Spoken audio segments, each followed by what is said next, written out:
Hi, Kelly O here. If you're like me, you're obsessed with collage and you might have a couple of questions. Like you might want to know, if you work with magazine papers, how do you keep the papers from wrinkling and keeping them really, really smooth? Here are a couple of things to think about.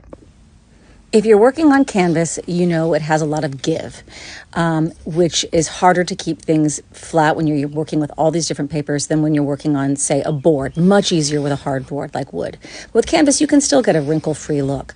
You just have to be a little more careful. And what you want to do with magazine paper is spray down both sides so that both sides are wet. Sounds counterintuitive, but that's what you want to do. You don't want one side wet and one side dry. That's when all the trouble starts. So spray them both down is what I do with a sprayer, and I get my wet glue down.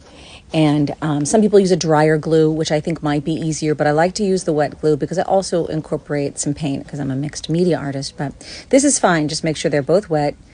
And if you start to see the image from the other side of the magazine paper coming through because it's wet, don't freak out.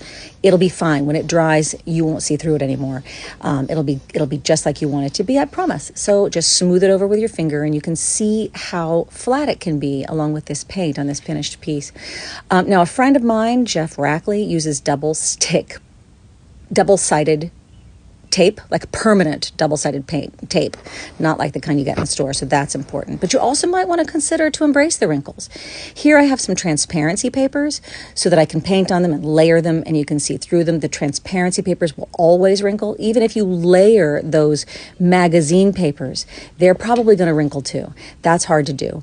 But you might just want to embrace the wrinkle. Just remember, there is no right or wrong way in collage. Collage is whatever you want it to be. So have fun, make what you want to make, and good luck.